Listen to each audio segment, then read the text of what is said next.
From the blackest corners of your mind, they call, pulling you deep into shadow, twisting your senses, keeping you from sleep. It's time to face your darkest fears. This is Tales to Terrify.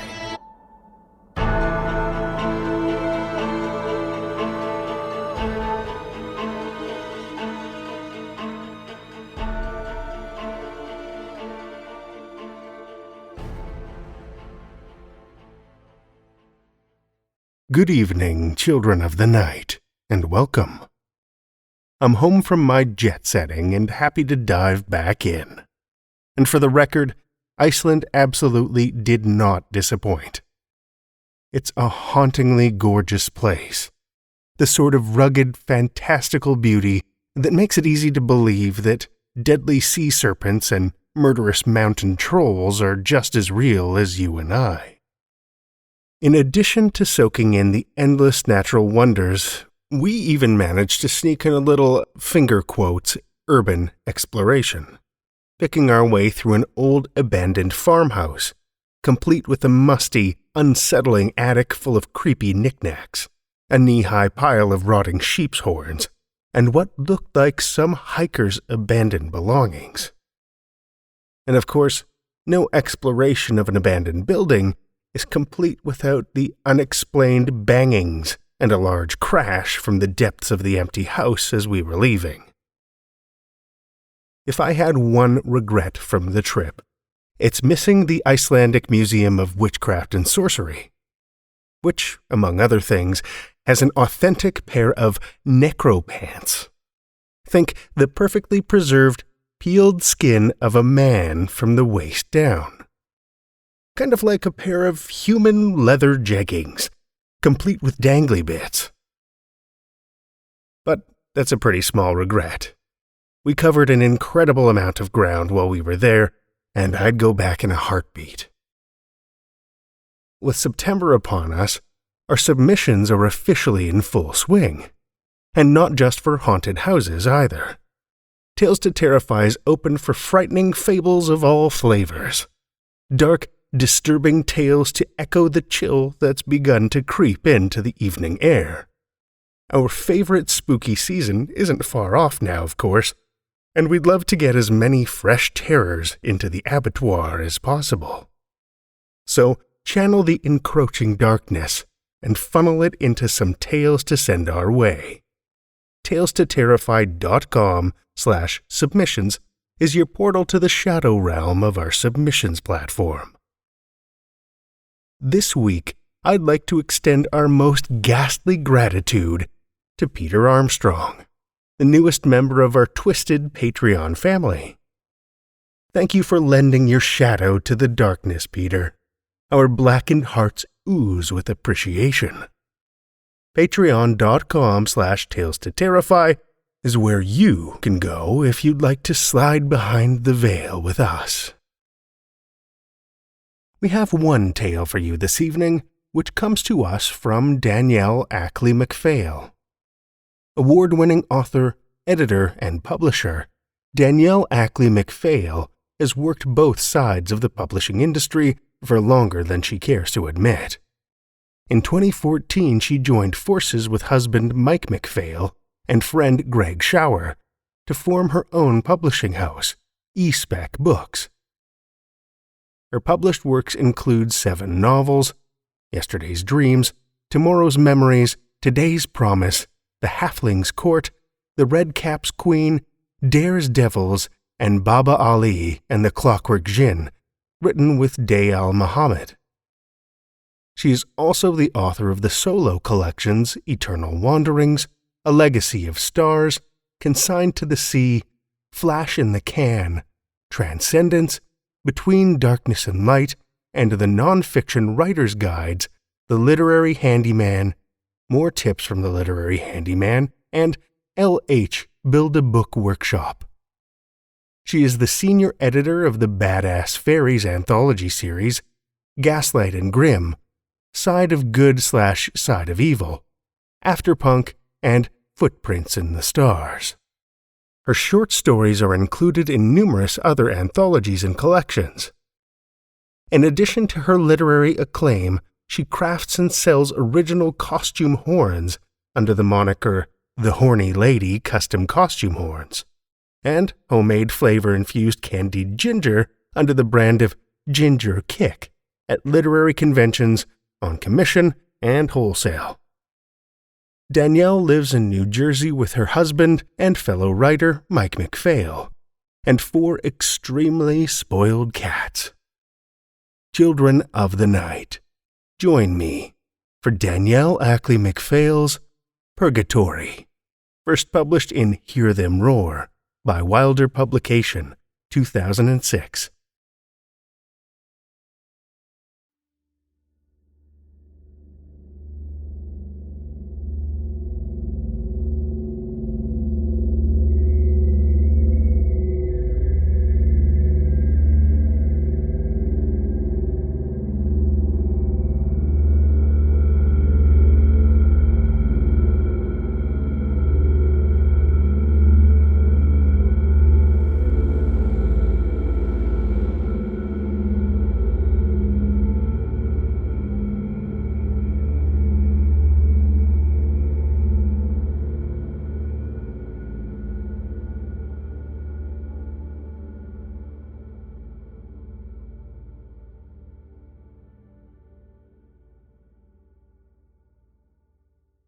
Purgatory is when something inside of you is certain you've been damned.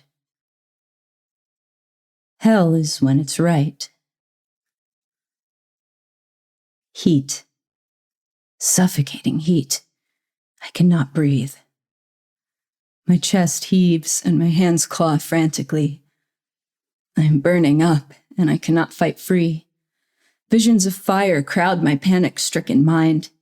Vibrant flames paint the darkness behind my eyes while the stench of burning human hair weaves past my nostrils. I feel the whimper before I hear the muffled scream. It takes a moment to realize both come from me. Harsher shrieks of laughter slam into me and disperse the panic that keeps me trapped in my nightmare. I know that chorus, intimately. Rage displaces my fear. I buck and thrash. My clawing hands curl into equally impotent fists. The blankets swaddle me, trapping my hands by my side. What little breath I have is forced from my chest. My mouth gapes, but draws in only foul cotton rather than dank air. I go still and taut. Struggling only binds me tighter. Atop the thin cover, a weight pins me to the bed. That weight, in turn, holds a pillow across my face. I twist in my involuntary cocoon, my body in one direction and my face the other. I manage an insufficient breath. One final massive heave and I dump the night hag to the floor. The blanket tears from where she has tucked it beneath the cot. The already frayed edges shred as I scramble from the tangle and plant my back against the corner wall. The chill creeps through my thin shirt and into my bones. Will alone suppresses the shivers traveling up my spine. Malice hisses from the narrow strip of floor. I hear the scrape of claws upon concrete as the hag rights herself. I brace for attack, my muscles taut and ready, my chin lowering. My vision adjusts to the meager light from the corridor outside my cell. At least enough to see the form crouched on the floor, faintly striped by bars of low light and shadow. The binding runes scribed about her neck, the ones that bind her to her cell, have been blurred, the surrounding flesh blistered. Someone has given the hag a brief reprieve, allowing her out to play. For a while, anyway. The lines of the symbols are starting to sharpen once more. Soon the compulsion written into her flesh will repair itself and force her to return to her confinement. My attention goes back to the familiar features of the one on the floor. One cat-like eye stares out from a lined face, just above a jaw outthrust and vaguely leonine. The other eye is lost in a marbling of scar tissue It obscures half the hag's face and leaves wide furrows to wrap around her head and through her scraggly yellow hair. I snarl and visualize my fingers making those wounds bleed again. I can see in my mind's eye, my nails leaving fresh marks across that hideous face. My anger demands her other eye. But that is wrong. My anger does not rule me. This treachery gains you nothing, Calla, I growl, keeping my voice low as not to draw the attention of the guards. You'll still be dog spotty to all the others. Calla hisses at the double insult. This is a test. I'm new on the block, and my rebellion is a constant challenge. I'm not as ruthless, as vicious as the others, just stronger, smarter, and luckier, perhaps. Definitely more determined. So far, I refuse to be buried beneath the coils of the prison hierarchy. I do not challenge, but neither do I bow down. No one much likes that. Too bad. The sound from the corridor ends the stalemate. The thud of heavy footsteps on concrete draws closer. The hag shrinks in upon herself. She becomes more cat-like in size and posture and slides out between the bars of my cell. The guard stomps by just moments later, intent on something other than me. He doesn't yell, so he hasn't noticed Calla either. Where is he headed, then? What mischief is about? Had Calla been meant to make me a diversion? If so, whoever had helped her blur the runes will be furious. I unfold myself from the corner and creep nearer the bars. More guards hurry past in the direction of the first. The phantom scent of singed hair grows stronger. Not a part of the nightmare, then. In a cell nearby, someone has burned. My hands clench, and I swallow hard. I press close to the bars, in an effort to see what I can of the block. Most of it is beyond my view. The cells I can see are steeped in darkness, the corridors hardly brighter. I catch furtive shifting in the shadows and know no one sleeps. They wait and watch. I catch the barest hint of an orange flicker reflecting off the gray cinder block walls to my left. The smell of burning flesh intensifies. 2 cells down, there is a whoosh, followed by a roar. The sullen, smoldering glow flares with an infernal intensity. I flinch away and release the bars of my cell, half expecting them to burn me.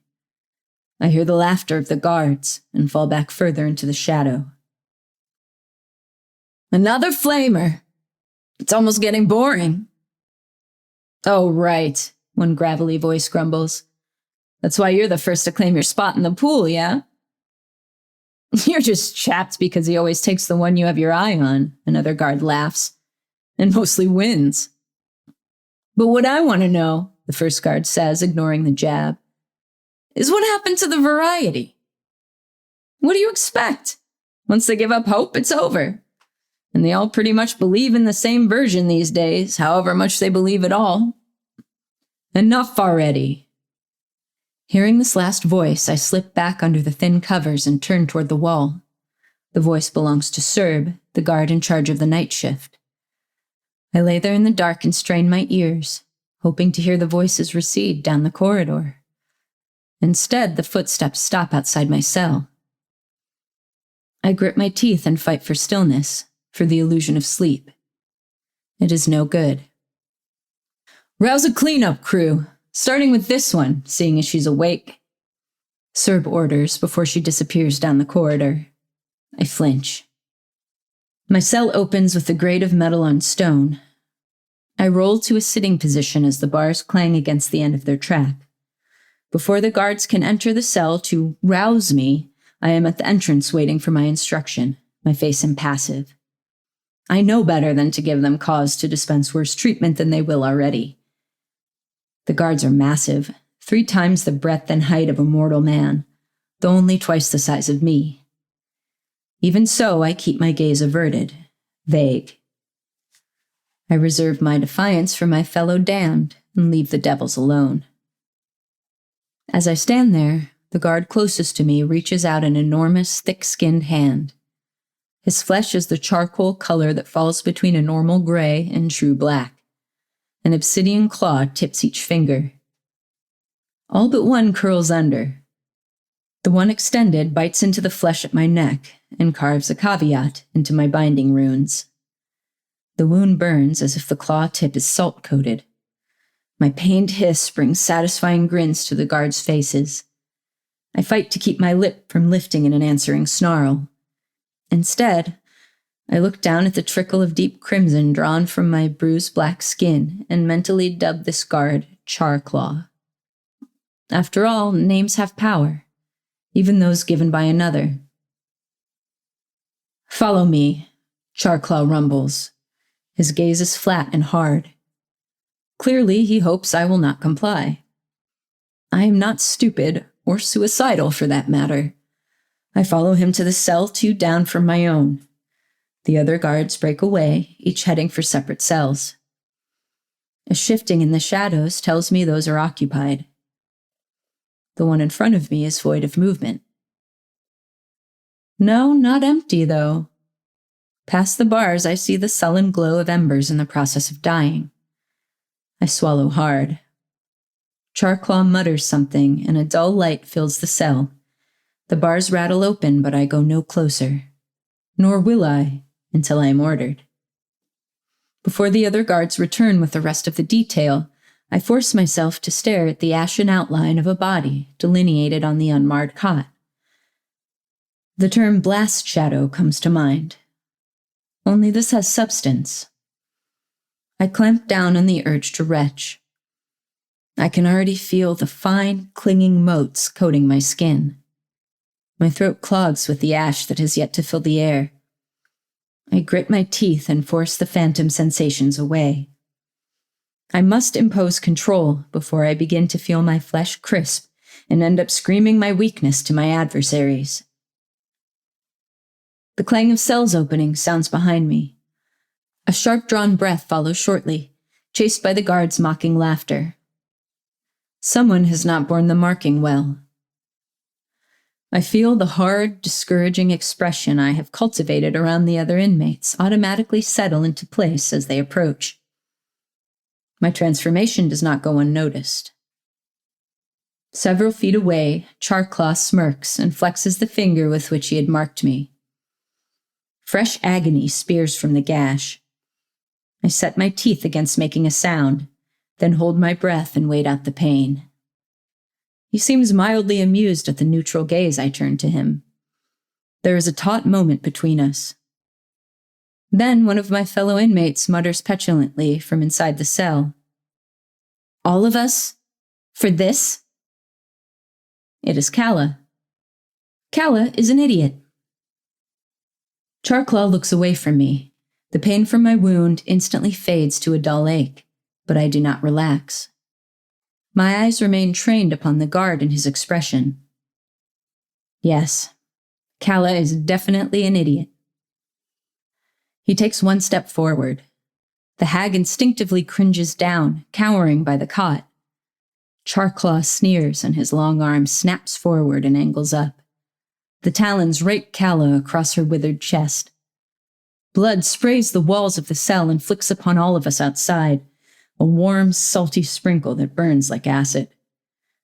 Calla shrieks and crumbles to the floor, whimpering at the further ruin of her body, trembling in shock. I wait for the light to die in her eyes, but they continue to smolder as blood pools about her on the floor. The guard's hand lashes out again, and Calla's hatred flees, replaced by terror. She collapses upon herself, a small shaking mound huddling on the floor. A high-pitched keen fills the cell. Charclaw laughs as he snags the sheet from the cot, sending the ashes billowing into the air. "That should be enough to keep all of you occupied," he sneers as he thrusts the sheet toward the inmate behind me. "Bind her wounds with that and get to work." "You," he snaps with a look in my direction. "Fetch the cleaning supplies." I gladly back away, turning at the last minute, waiting to feel his claws score my flesh once more. The blow does not come. My head jerks back as if it had, though, upon seeing who else makes up the detail. I do not recognize the slight figure tucked back among the shadows, but the other, her I know all too well. The guards have roused Death, the self-proclaimed ruler of the block. Her fists clench on the sheet Charclaw had thrust at her. Her small, poison-yellow eyes snap from Calla to me as I head for the closet at the end of the corridor, where the mops and rags and cleaners are locked away. I can feel her displeasure twine around my limbs, dragging down upon me in a constant effort to subdue, to make me subservient. I flex those muscles and release my grip on the rage flowing through me. The threads of her will burn away, and I hear her furious hiss. I do not look back. I start down the corridor, one of the other guards shadowing me, treading close enough to catch my heels at every step. This one is Charclaw's double in all but the color of his skin, which is purplish red, like a blood-engorged cock. That, and his attitude, earns him the name the Dick. His breath is hot and heavy on my neck. I clench my teeth and force myself not to whirl on him like a cornered wolverine. I stop facing the closet, just to the side so he can unlock it. My shadow continues forward until I find myself pinned to the wall. I buck and snarl the instant I feel trapped. His hand snakes around to crush my breast in a brutal grope, and he moans into my ear. "Oh yeah, that's right. I love it that you fight." Then the Dick earns his name even more as he laughs and presses his groin tight against my ass. Only threadbare fabric shields me. I go still, but for a faint trembling I cannot control.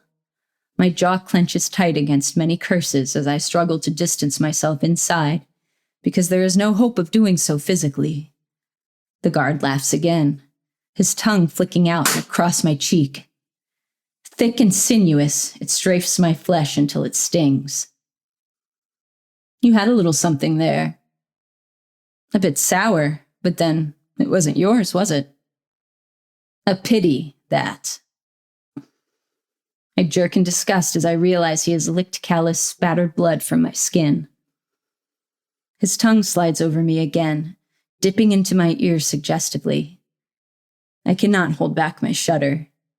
He moans in appreciation and grinds his crotch against me harder, as if he would impale me through our clothes. He reaches around with his other hand to grab me harshly between my thighs. Even the trembling stops. I go tense and wooden, waiting for the pain. "Hey!" Charclaw calls from the corridor. "She's out to clean up, not play. This is already going to take too long thanks to this one here." There is a thump, and Calla moans. "You want to be the one explaining to Serb why this is taking all night?" "Ah, man, come on. This one fights it so good. Just a little. You can even watch." I force myself not to fight him. It will only goad him on, encourage him to disregard Charclaw's order. The other guard is silent. All I can hear is the heavy panting of the Dick behind me and Calla's continual whimpering. How ironic that earlier she tried to kill me only to be my possible salvation now. I hold myself so rigid I feel like stone. No movement but my steady, controlled breaths as I wait for Charclaw's judgment. "Don't care what you do after orders are carried out, but for now, quit screwing around." The Dick lets out a deep chuckle and grinds himself harder against me, grinding until even my bones threaten to give beneath his thrust. "Soon, then. Soon I'll do that lovely ass right." His hand sweeps up away from my breast to brush across my cheek in a deceptively gentle caress that ends in a flick from his razor-edged claw.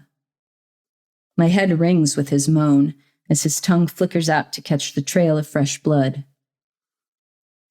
I swallow hard, fighting revulsion and rage in equal measure. He murmurs once more for my ear alone. "Now that is sweet. Can't wait to try out the rest." My breath comes fast and shallow. I shudder ever so slightly. It has nothing to do with fear. I struggle not to lash out. The dick finally unlocks the closet, and I gather the necessary supplies, my expression blank and my eyes lowered. The other guards and inmates watch as the two of us make our way back to the cell. The odor of blood and ash assails me from 2 cells down. I close my mind to the stench and tell myself no dust clogs my throat. Death grabs for the thick-handled broom the moment I draw close. I tighten my grip on the mop and thrust the bucket and rags to the unfamiliar inmate, ignoring Calla, who is useless even without injuries. Here, we'll need water. The other inmate looks at me with a gaze as dark and deep as forever, but does not take the supplies I hold out to her. Her expression bears no malice, no defiance I can see, only surprise. I give her the eye. Where does she come from? I know every inmate here like I know my own face. She is a stranger, unfamiliar. Her pale skin seems to glow like something pure and good against the backdrop of the hellhole surrounding us. She seems distinctly out of place. Of course, I have learned that a pleasant package on the outside is just as likely to hide a rotten core. Hard to say if that is the case here. There's something else off about her, though, that I cannot pinpoint. I try, but she speaks, and her words distract me. They sound far off, as if she's not even here. Hasn't this gone on long enough? My lip curls. As innocent as she sounds, apparently this pale, insubstantial wraith thinks she's going to mess with me, and I will just take it. She reminds me of my brother Pain. The features are different, obviously, but the attitude is the same. Of course, my brother is dead. Because of me. Because I failed to protect him. Because I'd been angry over one of his mind games.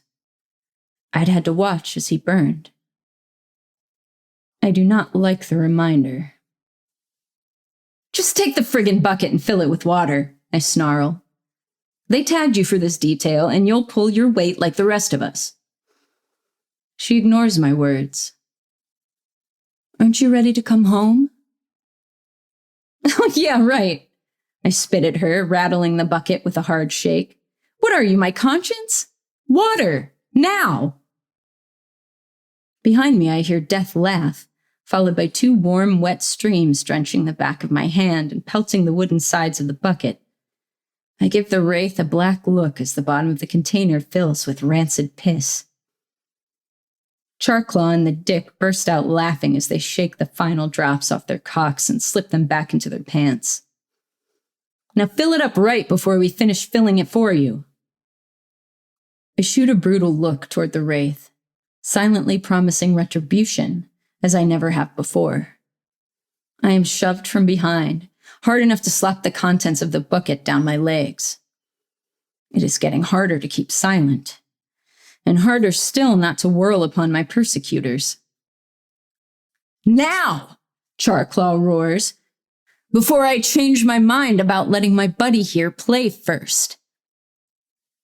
I move in tight, angry steps toward the crude basin set in the cell wall. It serves double duty as both sink and squatter. I lean the mop against the wall and dump the piss down the bowl, sloshing in some soap, then refilling the bucket with hard, rusty water. The soap fizzes, leaving a thin, scuzzy film across the surface. Like this shithole will ever be clean anyway. We're on this detail just to add to the hell of our existence. I turn and Death is behind me, mucking up my mop, swirling it in the splotches of blood and ash. The patterns that form are disturbing, but not as disturbing as the look on her face. Talk about malice. She strokes the handle of the mop suggestively and looks me up and down. Her lip curls in a sneer, and her tongue flicks along the edge of her teeth. You think you're better than all of us, don't you? Don't you believe it, slut?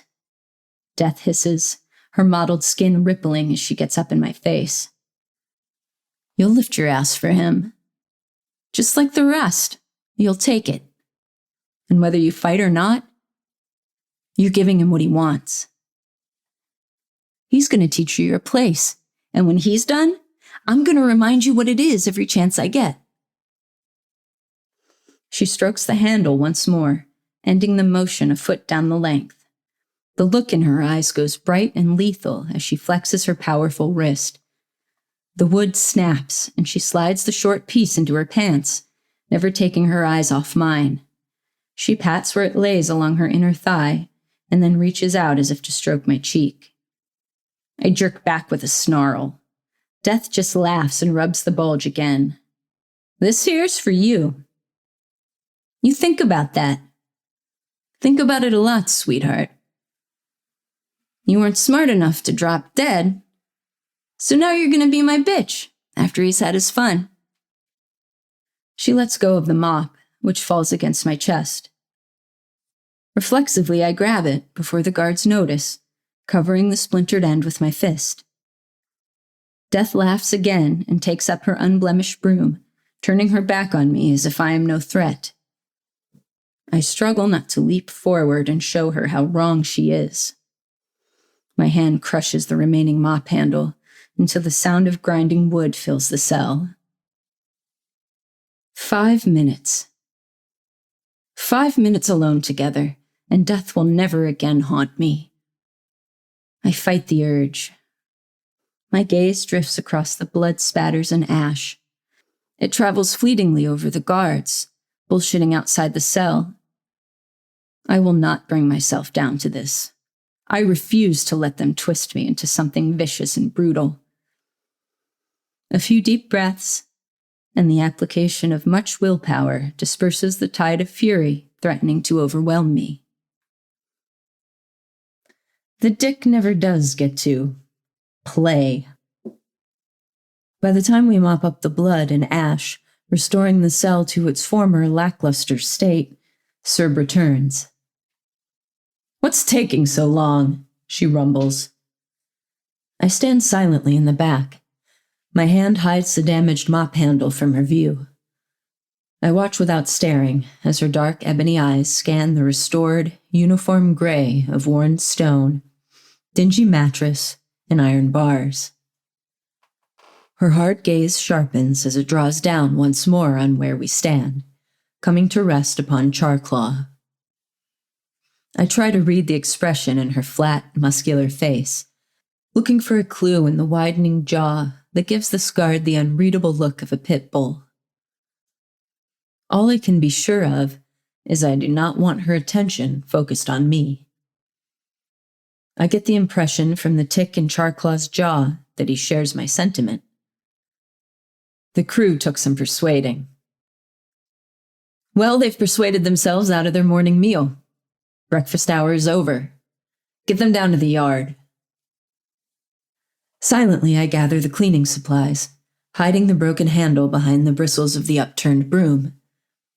With my arms unavoidably laden, I fall in behind the guards as they lead us from the cell. Death follows close behind me. It takes an effort to not clench my jaw as my neck bristles in reaction to the enemy at my back. I slow as we near the supply closet, waiting for the dick to open it once more. My nemesis closes the distance. She comes to a halt right behind me, with not a breath of space between us. The hard bulge of the broken-off handle nestles along my ass. She starts to roll her hips in clear mimicry of the dick's earlier assault. With a fierce scream, I arch away from her and spin around, my fist slamming into her jaw before I can even think. The first crunch is satisfying. The second, agony. I roll my head back carefully and look up from the crumpled mound I have become on the corridor floor. The blow had hit hard and fast out of nowhere. I turn empty eyes toward Death, skimming over her like she is nothing, and settle my gaze on Serb's cudgel. So that is what hurt like a motherfucker. Seems you make a habit of defacing prison property. Her tone is cold and intractable. Her eyes glide to the side. I look in the same direction and see the mop, fully visible at Death's feet, and shake my head, more to clear it than in denial. Whack! Another smack from the cudgel, and my jaw becomes a conduit for the electric fire shooting down my spine. A hand locks on my collar and yanks my head up until I stare Death in the face. Her expression is filled with contrived pain, its falseness betrayed by the glimmer of satisfaction lurking in the far depths of her eyes. Every inmate in this place is prison property. Serb rumbles low and menacing, like the precursor to a landslide. You do not damage the goods, understood? My gaze flickers from the thin tendril of blood snaking down Death's jaw to the blood-soaked sheet wrapping Callah's chest. I can feel more than a trickle trailing down my neck. Apparently the guards can break their own toys, but heaven help anyone else that even scuffs them.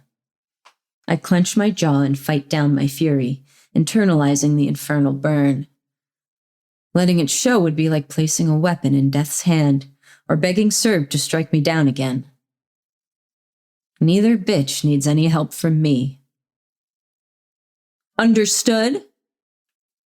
The cudgel unsubtly rose. Yes. Put this shit away and get down to the yard, Serb orders as she nudges the fallen supplies. Her eyes linger a moment on the ragged end of the mop handle, but she says nothing more.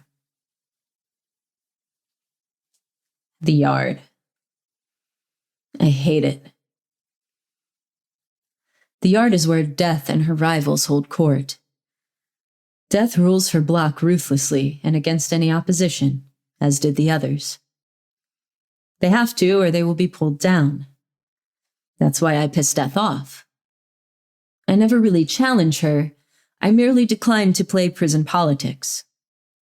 For that very reason, I stand in the way of her supreme rule. Tough shit. As I enter the yard, two things catch my eye. Death holding court over by the far wall, and the Wraith lurking by the prison door, closely watching everything going on. What I'm about to do breaks a taboo, but I do not much care to be polite at the moment. I stalk over to the Wraith and bring my face down to hers. Welcome to hell. What did you do to end up here? This isn't hell. She answers softly, ignoring my antagonism. It's purgatory. Don't let them tell you any different because you aren't damned. Yet. You just think you are.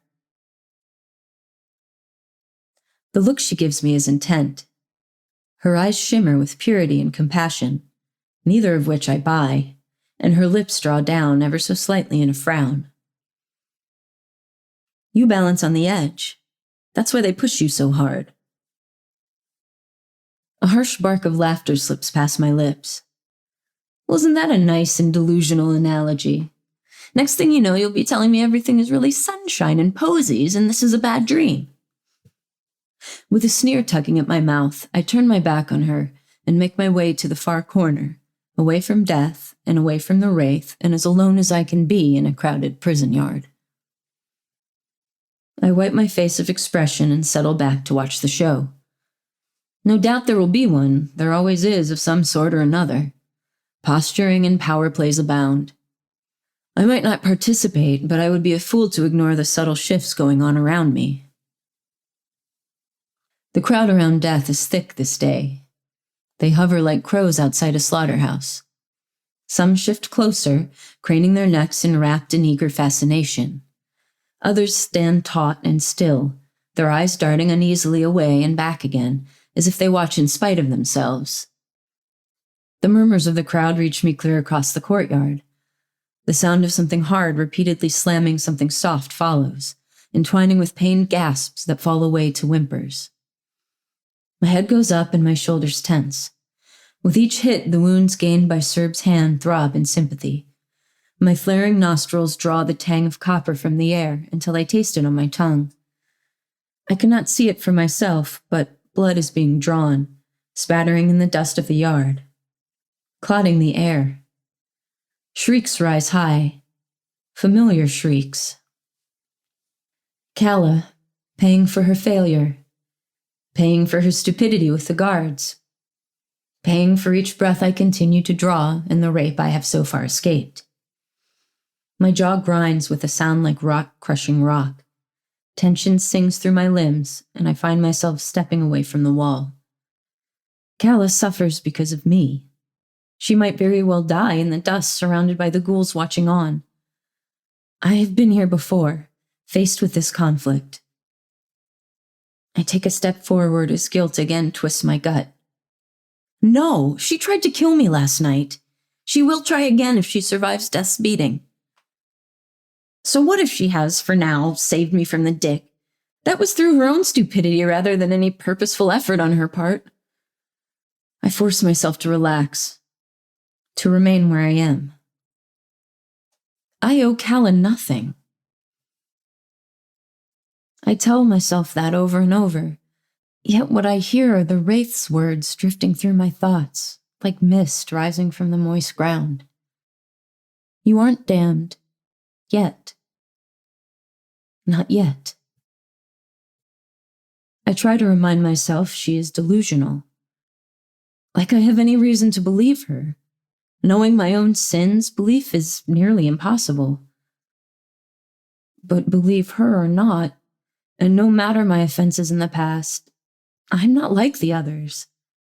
I defend myself against the bullies. I do not strike down those who are weaker. Nor do I have it in me to stand by while others do so. My determined stride carries me forward. I've pretended it is not so, but all along I've let death rule my actions, just like she does all the others. With a menacing growl rumbling in my throat, I push my way through the crowd. I'm hardly aware as they close ranks behind me. The scene at the center of the makeshift arena holds all of my attention. Death stands, with legs spread wide and arm raised, the length of mop handle fisted in her hand, ready to backhand Calla. I cannot suppress my gasp. My body clenches, taut with tension. Calla lies like a puddle on the ground, more pulp than person. Only the sound of her whistling breath betrays the fact that she's still alive. Great. Another one who reminds me of pain. Enough! Guilt and anger crackle in my voice. Death lowers her improvised cudgel. The crowd falls silent. Looks like I'm the one who gets the pleasure of teaching you your place after all. She slides toward me and strikes lightning fast. I block the blow with one arm and slam my other fist into her jaw. Our audience gasps and I allow contempt to flow across my expression. You teach me what not to be, nothing more. I move across the clearing, placing myself between her and Calla. Inmates from all over the yard start drifting closer to join those from our block. The leaders push to the fore, with those they rule gathering behind. Tension crackles through the crowd as everyone waits for the balance of power to shift. I know better. The power does not shift. The focus does. Some of Death's people creep forward, and I tense. I can take a few of them at once, but not the entire block. Those that rule the other blocks clear their throats and move as one to intervene. I have not been here long, but certainly long enough to know they view this as a challenge, and if Death cannot hold her power against me alone, the others will not allow her to hold it with the help of her subjects. I curse Calla silently. I want no part of the power plays that drive prison society, but now I have no choice.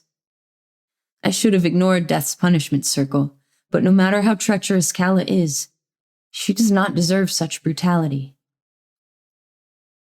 Death, obviously, disagrees. My adversary launches herself across the distance separating us. The rounded end of the stick slams into my gut before I can move. I ignore the pain and grab Death's wrist, twisting it hard. She shrieks. Her eyes glow with hatred as she strikes at me with her other fist. I laugh and shove her away. She rages, and the crowd shifts. Death spits at me. Where she strikes bare skin, my arm burns. The muscles beneath tingle until all sensation deadens. I curse and scrub the spot against the tail of my shirt. She makes to spit again, and I backhand her.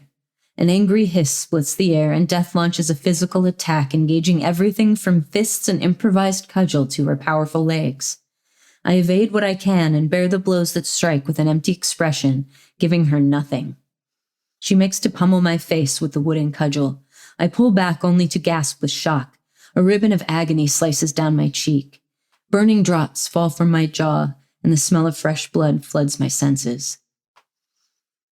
I roar and lunge at her. Sheer mass on my side, I bear her to the ground. My fists slam into her repeatedly before I tear the mop handle from her grasp. The other end has been worked to a vicious point. I growl, and my grip flexes on the length of wood. My nerves are taut, and my ears catch sounds of movement around me.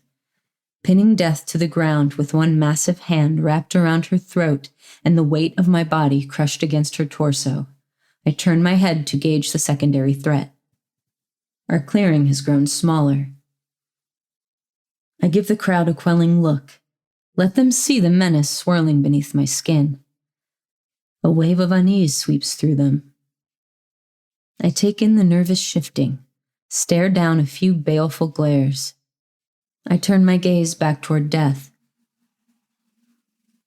Calla is off limits. You've punished her enough. Death chuckles low and evil. Triumph lights her eyes, and her thin, hard lips tweak in a dismissive smirk. You think so, do you? Behind me a sick, muffled thud sounds. It is followed by a crunch and by cruel laughter. I twist around, my hand tightening reflexively upon Death's throat. Her henchmen have crept in to carry out her bidding while my attention has been on their leader. My eyes lock on Calla's slack face, her lifeless eye. Blood trails down her chin from the corner of her mouth. Pain's face superimposes itself over the macabre sight, like a phantom floating in my mind's eye, damning me. I scream and gnash my teeth. Rage trembles through my limbs, and hope flees before it. I am finally damned in truth. I have failed once more to protect. It has never been my strong suit. But vengeance. I am real good at vengeance. I loosen my grip on the makeshift cudgel until the blunt end is in my palm and the sharpened end is clear. Intent fills my eyes. Anger, rage, vengeance, malice. I allow all of that to flow through me until my raised arm vibrates with their dark power. Down it plunges, buried all the way to the blunt end in my nemesis's chest. Blood pools around my fingers, searing them. The tingling burn travels up my arm and straight to my heart, where all sensation dies. I stand. Taking up my new mantle, I turn damned eyes upon my new subjects. I am Death. Bow down before me.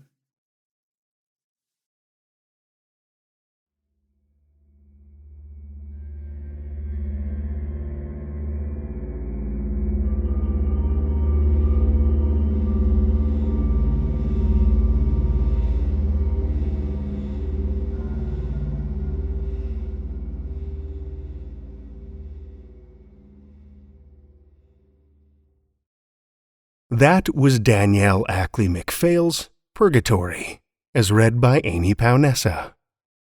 Amy Paonessa has been the producer and host of The Bloodlust, a horror movie review podcast, since 2014. She has narrated stories for various other podcasts, including Knife Point Horror and the Alexandria Archives. She's thrilled to read for Tales to Terrify, especially because she credits the podcast with reigniting her love of horror fiction. You can contact Amy through her website, thebloodlust.net. Thank you, Amy.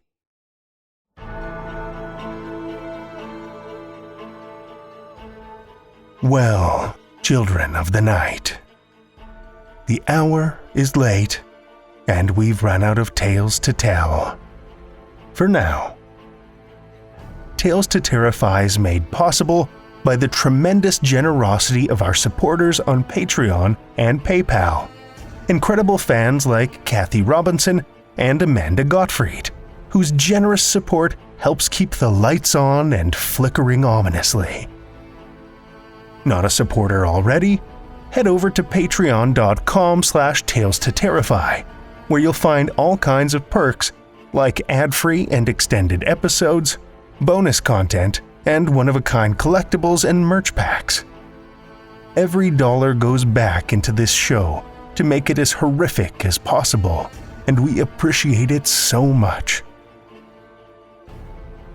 Want another way to support the show that doesn't cost a cent? Head over to Stitcher, Podchaser, or Apple Podcasts and leave us a 5-star review. You'll not only put an unnaturally wide smile on our faces, but help new listeners discover our terrifying tales too. Now you can share your love of the show out in the world with some Tales to Terrify merch.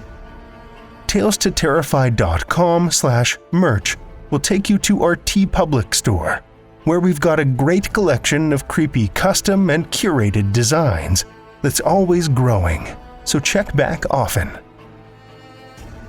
Tales to Terrify is produced by Seth Williams, Meredith Morgenstern, Andrew Gibson, and myself, Drew Sebastini, with original theme by Nebulous Entertainment. Tales to Terrify is distributed under a Creative Commons Attribution, Non-Commercial, No Derivatives license. Join us again next week as we call forth the creature in the well with more Tales to Terrify.